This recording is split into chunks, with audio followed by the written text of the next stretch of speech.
오늘은 영광과 사명이라는 제목을 갖고 함께 은혜를 나누고자 합니다. 안산에요, 우리 교단에 큰 교회가 있어요.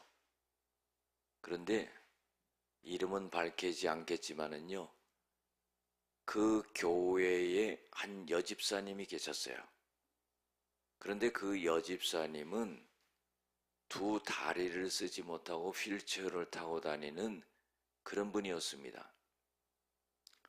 그런데 이분이 무엇을 하냐면요, 교도소 들어가서 교도소 선교를 하는 거예요.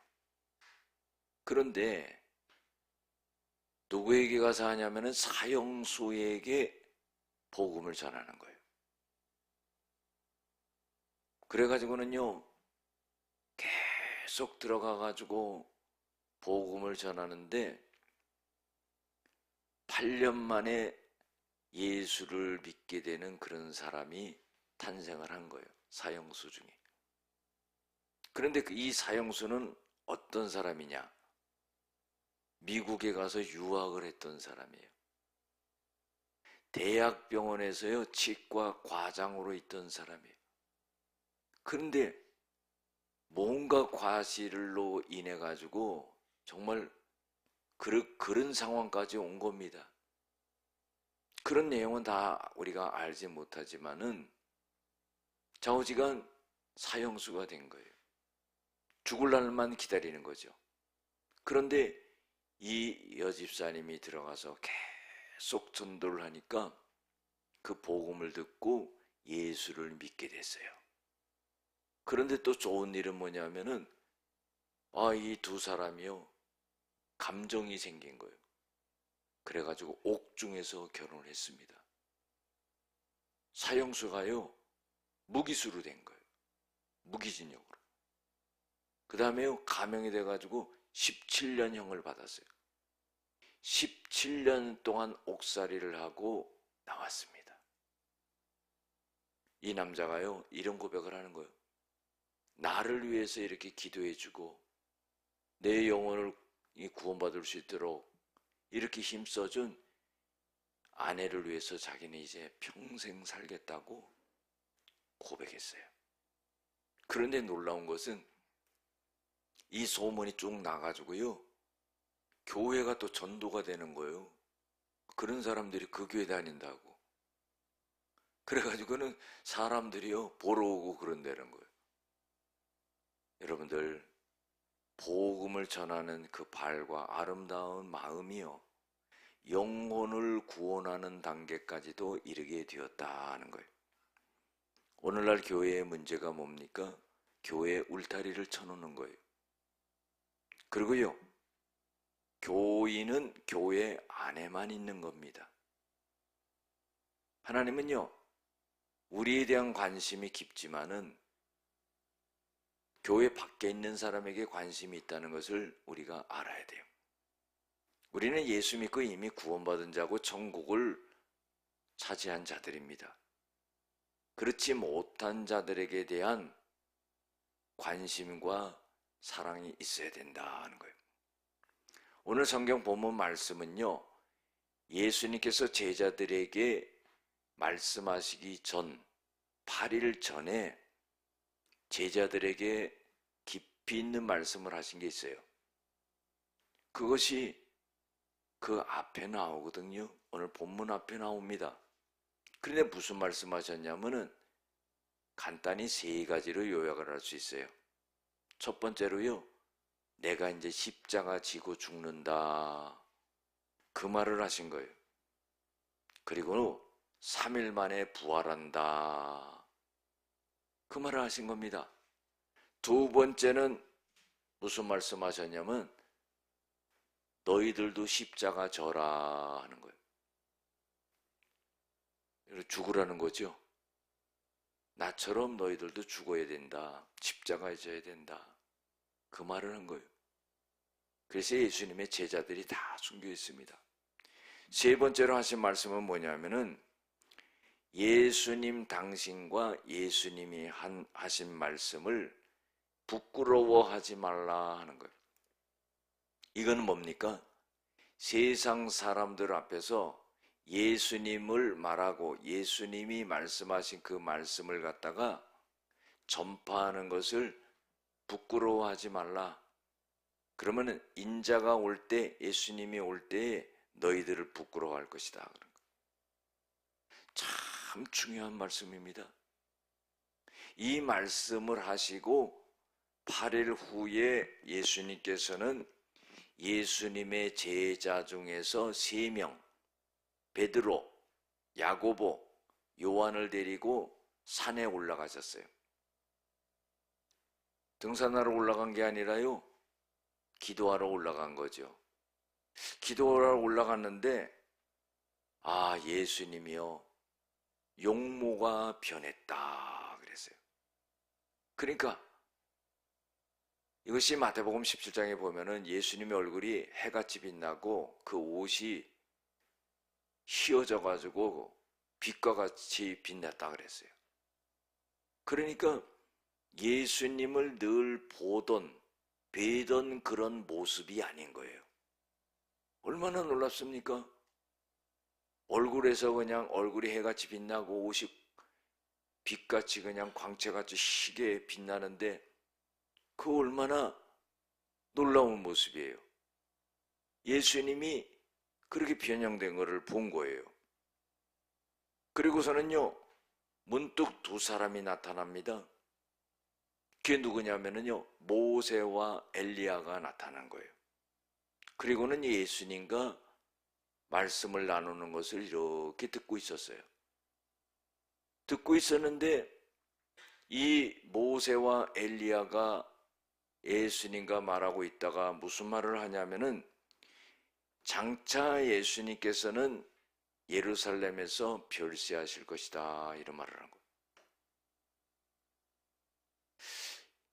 예수님이요, 이 엘리야와 모세에게 미리 말씀하시고 알려주신 것 같아요. 그러니까 모세와 엘리야가 예수님께서는 예루살렘에서 별세하실 것이다, 다시 말해 십자가 지시고 돌아가실 것이다, 그 말을 하는 거 아니겠습니까? 그러니까 이 제자들이요, 뭘 하고 있었냐면은 32절에 보면 깊이 졸다가 그랬어요. 하여튼 제자들은요, 기도하러 가서 제대로 기도한 적이 없어. 겟세마네 동산에도 졸고 자고, 아니 예수님 돌아가시면 그 시간만큼이라도 깨어 있어가지고 부르짖고 눈물 흘리고 이래야 되는데 그때도 그랬거든요. 하여튼 산에만 올라가면 졸아. 어떤 사람은 그러잖아요. 교회만 오면 졸아. 그것도 꼭 설교 시간에. 설교 시간에 딱 졸다가 설교 끝나면 딱 깨. 아주 정확합니다. 제자들이요, 산에만 예수님이 데리고 기도하러 올라가면 졸아. 그런데 깊이 졸다가 깜짝 놀라서 깨는 거예요. 뭐냐면은, 야, 예수님이 예루살렘에서 별세하신대. 그 말을 듣고는 깜짝 놀라. 왜 그래요? 제자들은 예수님 없으면은요, 세상 말로 안고 없는 찐빵이에요. 자기네가 뭘 할 수 있어요? 예수님이 배고프면은 오병이어 기적 일으켜주고, 병자가 있으면 고치고, 하나님의 역사를 다 나타내고 그러지 않습니까? 그런데 예수님이 죽으신다는 말을 들으니까 깜짝 놀라서 그 깊이 졸다가 깬 거예요. 그리고요, 딱 깨보니까요, 예수님의 영광과 함께 2사람, 모세와 엘리야가 서 있는 것을 보았다, 그런 거예요. 그리고 나서는 그 모습을 보자 이제 모세와 엘리야가 떠나게 됩니다. 그리고서는 베드로가 예수님에게 이렇게 말해요. 예수님, 여기 있는 게 좋습니다. 이 말은 왜 있겠어요? 세상에 내려가면은요, 문제도 많고 복잡한 일도 많고 고민도 많고, 사람들은 얼마나 쫓아다니면서 요구를 하고 뭐 쉴 틈이 없어요. 얼마나 힘든지. 그러니까 아이고, 이렇게 영광스러운 모습을 보았으니까 여기 있는 게 좋겠다. 저 산 밑으로 내려가면은 또 고달픈 인생이 시작이 된다. 그러면서 베드로가요, 자기가 생각나는 대로 예수님에게, 예수님 여기 있는 게 좋겠습니다. 우리가요, 주님의 뜻을 물어봐야 되는데요, 자기 생각을 말하고 자기 생각을 강요하는 거예요. 그게 되겠습니까? 그러면서 이어서 하는 말은 뭐냐면 초막 셋을 짓겠습니다. 하나는 모세를 위하여, 하나는 엘리야를 위하여, 하나는 주님을 위하여 초막 셋을 짓고 여기서 살았으면 좋겠습니다. 그 말을 하는 거예요. 그런데 성경에요, 베드로가 이 말을 한 후에 뭐라고 기록되어 있냐면은 이 베드로가 자기가 하는 말을 자기도 알지 못하였더라 그랬어요. 깊이 졸다가 깨가지고는요, 예수님 돌아가신다는 말을 들으니까 깜짝 놀라가지고 깼다가 모세 엘리야가 가버리니까요, 예수님에게 그 말씀하신 거예요. 여기다 초막 셋 짓고 살았으면 좋겠습니다. 여러분들, 이것이 얼마나 잘못된 것이냐 하는 거예요. 우리는요, 항상 어떤 상황과 어떤 문제와 어떤 여건 속에서 주님의 뜻이 뭔가, 주님이 뭘 어떻게 하실 것인가, 이걸 생각하지 않고요, 내 마음대로 이리 갔다 저리 갔다 그러니까요, 내 인생이 허비되는 거예요. 시간도 허비되고 물질도 허비되고 건강도 잃어버리고, 그 시간에 하나님 앞에 나와서 기도하고 하나님의 뜻을 묻고 이렇게 가야 되는데 정반대 방향으로 가는 거예요. 니느웨로 가라고 했던 요나가 반대 방향으로 가는 그런 일을 벌어지잖아요. 이와 똑같다는 거예요. 그래서 이 말을 할 즈음에 구름이 와서 예수님의 제자들을 덮었어요. 그러니까 굉장히 두려웠습니다. 우리가요, 아니 구름이 덮었는데 뭘 그렇게 두렵나, 그런 생각을 할 수가 있는데 그렇지 않아요. 저도 이걸 한번 경험했어요. 낮 2시 정도밖에 안 됐는데 밤 8시, 9시 된 것처럼 구름이 덮이는데요, 얼마나 깜깜한지 두렵더라고요. 그런데요, 왜 천둥은 내 머리 위에서 치는 거야? 한번 치고 가면 되는데요, 계속 치는 거예요. 아, 두렵더라고요.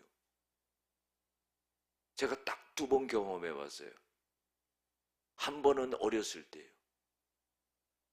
어렸을 때 우리 집 위에서 치는데 그것이 얼마나 천둥이 세고 큰지 아직도 잊지를 못해요. 그런데 여기 평택에서도 또 한 번 그 경험한 거죠.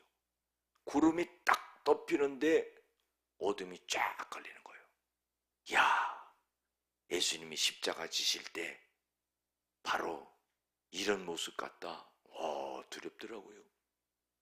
예수님의 제자들이요, 황홀경을 본 거예요. 환상도 아니고 자기 눈으로 직접 본 겁니다. 그런데 구름이 딱 덮이니까 무서워했다. 마태복음을 보면은요, 예수님이 마태복음 17장 7절 보면은 두려워하는 제자들을 갖다가 두려워하지 말라고 손으로 이렇게 얹어주셔요. 그리고 나서 구름 속에서 소리가 납니다. 무슨 소리가 나냐면요, 하나님의 음성이 들리는 거예요. 이는 나의 아들이요 곧 택함을 받은 자니 너희는 그의 말을 들을지니라 그랬어요. 여러분들, 아주 두려워하는 그런 상황 속에서요, 하나님께서는 제자들에게 예수님의 말씀을 들어라 하는 거예요. 왜요? 우리의 인생은요, 두려움이 휩싸일 수가 있어요. 두렵죠? 몸이 어디가 좀 아파도요, 하루 아프다가 마는 게 아니라 며칠 아프면요, 이거 암이구나, 자기가 그렇게 딱 진단하는 거예요. 두려운 거예요. 어떤 일을 계획해서 하는데 안 돼요. 야, 이거 망하겠구나. 두려운 거예요. 왜 그럴까요? 우리는요, 능력의 한계가 있기 때문에 그런 거예요. 내 능력을 넘어서는 거면은요, 두려움이 오는 거예요. 내가 경험하지 않았던 것을 갖다가 당하게 되면 두려운 거예요. 구름이 확 덮여버릴 때 두려운 거예요. 그리고요, 하나님의 음성이 들려오는데 얼마나 두렵겠습니까? 그 두려움 가운데 하나님께서는 그 제자들에게 너희들은 이렇게 두려움을 느끼는 연약한 존재다. 능력이 없는 존재다. 그걸 깨우쳐 주시는 겁니다. 그리고 어떻게 해요? 예수님의 말씀을 들어라. 예수님이 세례 받으실 때도 그랬잖아요. 세례 받으시고 올라올 때 하늘에서 음성이 들리죠. 이는 내 사랑하는 아들이다. 너희들은 이 예수의 말을 들어라 그랬어요. 중요합니다. 우리가 믿음 생활한다는 건 뭐예요? 주님의 말씀을 따라 살아가는 거예요. 내 뜻대로, 내 생각대로, 내 마음대로, 내 경험대로, 내 잘난 대로. 그래 이게 어려운 거예요. 무릎을 꿇고 하나님의 응답이 오기까지 기도하고 바라고 간절한 마음으로 그럴 때 하나님께서는 음성을 들려주시는 거예요. 성령이 하나님의 말씀으로 음성을 들려주는 거예요. 우리 노예예요. 지금 노회장이 된 장로님이 계세요. 그분이 연세대학교의 그 교수로도 있었어요. 저랑 친합니다. 근데 저한테 그런 말을 해요. 목사님 그래.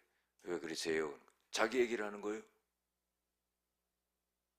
자기는 어머니 신앙을 본받아가지고 새벽 기도를 갖다가 빠지질 않는데요. 그런데 목사님, 제 인생을 뒤돌아보면은요, 새벽에 하나님 앞에 기도하고 응답을 받고 저는 그렇게 살아왔습니다. 그런데 내 인생 전체를 뒤돌아보니까 하나도 어긋난 게 없었다는 거예요. 하나님 앞에 무릎을 꿇고 기도하고 하나님의 응답을 받고 살아가니까 어려움이 없다는 거예요. 그 장로님 보면 항상 평안하고 기쁘고요, 자신감이 있고요, 그래요. 왜 그랬습니까? 주님의 음성을 듣기 때문에. 여러분들 주님의 음성을 듣는다니까 또 이상하게 생각하지 마세요. 아무개 목사야, 아무개 장로야, 집사야, 권사야, 이게 아니라 하나님의 말씀을 통해서 성령의 음성이 들려지는 거예요. 할렐루야. 진짜 말 안 들으면 또 여기다가 대고 말하기도 해요. 그러나 어때요? 성령께서 말씀을 통해서 말씀하신다 이 말이죠. 그것뿐만 아니라요, 여러 가지를 통해서 하나님의 음성을 들려주시고 깨닫게 하신다 하는 거예요. 두려움에 휩싸여 있던 제자들에게 하나님은 예수님 말씀을 들으라 그런 거예요. 그리고 나서 소리가 그쳤습니다. 그랬는데요, 오직 예수만 보이더라. 여러분들 결과적으로 뭐예요? 주님만 보이는 거예요. 주님 말씀만 따라가는 거예요. 주님만 높이는 거예요. 세상에서 높아지고 자랑하고 과시하고 이런 것 때문에 시기하고 질투하고 아무것도 아니에요. 이건 다 쓸데없는 거라 이 말이에요.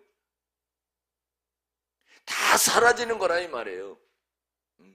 뭘 그렇게 나타내려고 그러고 뭘 그렇게 자랑하려고 그러고 아무것도 아니다 이 말이에요. 주님은 우리에게 겸손하라 그러는 거예요. 낮아지라고 그러는 거예요. 주님만 바라보라고 그러는 거예요. 그때에 어떻게 해요? 주님이 나를 쓰시고 나에게 역사하시고 이런 경우도 있잖아요. 기도도 안 했는데 마음만 먹었는데 역사하는 이런 경우도 있잖아요. 아, 놀래요. 아유, 기도를 하려고 이제 마음의 자세를 가다듬었는데 기도도 안 했는 응답이 돼버려. 이게 뭡니까? 주님의 음성에 귀 기울이고 주님의 말씀에 따라가려고 그러니까 하나님이 그냥 역사하시는 거예요. 우리가 살아간다는 게 얼마나 힘듭니까? 사실 산다는 걸 어떻게 우리가 표현해요? 먹고 산다고 그러잖아요. 아니, 먹고 사는 게 이렇게 힘들어요? 굶으시는 분이 있습니까? 누워 잘 곳이 없는 분이 있습니까? 다 누워 잘 곳이 있어요. 제끼 다 먹어요. 그게 왜 이렇게 힘든지 모르겠어. 여러분들, 우리가 생각을 잘 가져야 돼요. 욕심이 잉태한 즉 죄를 낳고 죄가 장성해서 사망을 낳느니라. 보면은요, 얼마나 큰 욕심이 우리 가운데 있는지 이것 때문에 내가 망가지는 거예요. 하나님의 일을 다 제쳐놓는 거예요. 내 뜻대로 가버리는 겁니다. 오늘 말씀 속에서는 뭐예요? 주님의 그 영광스러운 모습을 보여주고, 그리고 하나님께서는 너희들은 주님의 말씀을 들어라. 주님의 말씀을 따라 살아가라.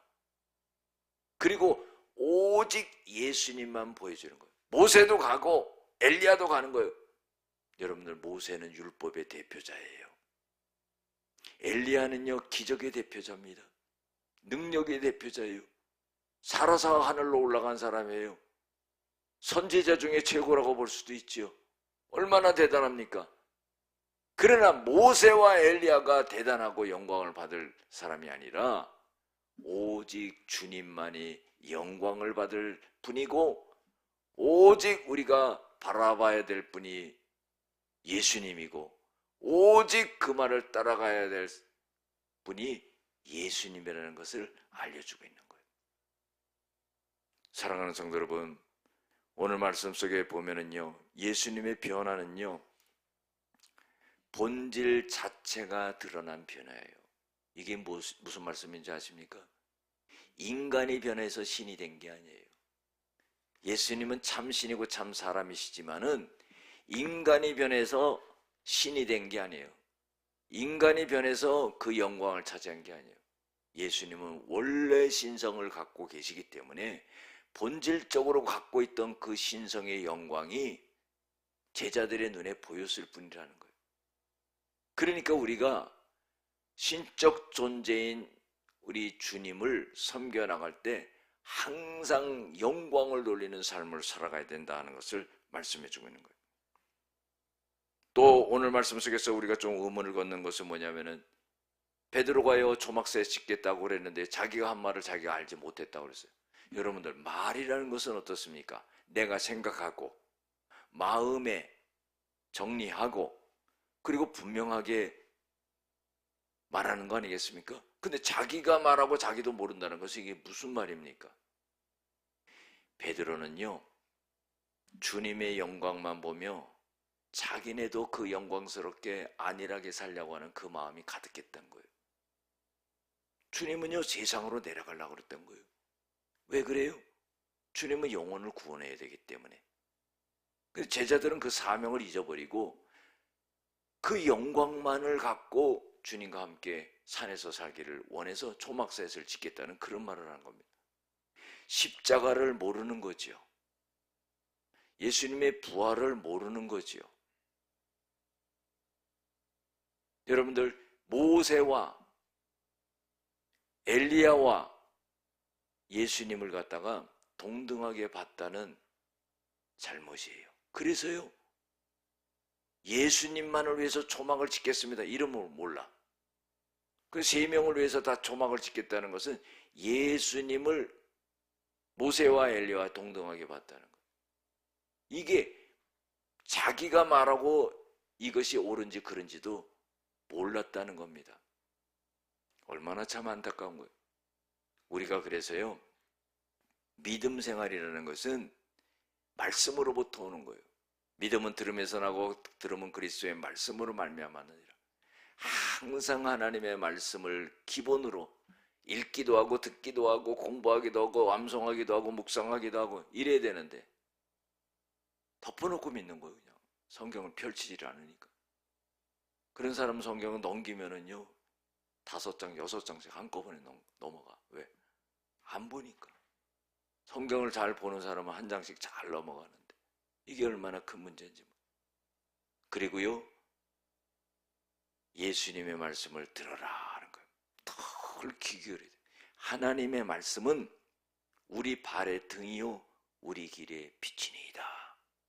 하나님의 말씀은 꿀보다 더 단이이다 그랬어요. 이사야 40장 8절에 보면은 풀은 마르고 꽃은 시드나 우리 하나님의 말씀은 영원하리라.